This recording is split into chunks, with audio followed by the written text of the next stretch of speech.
নমস্কাৰ বন্ধুসকল, আজি কেইদিনমানৰ পৰা ধাৰাসাৰ বৰষুণ দি আছে। যেতিয়াই তেতিয়াই সময় নাই, সুযোগ নাই, যেতিয়াই মন গৈছে তেতিয়াই বৰষুণ দি আছে। এয়া বৰষুণ চাওক, ইমান জোৰে বৰষুণ দি আছে। চাওক এয়া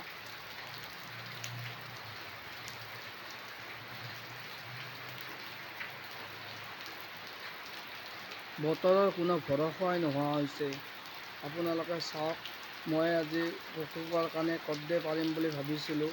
আজি কৰ্দৈৰ কাহ উঠিলে কৰ্দৈটো খালে ভাল।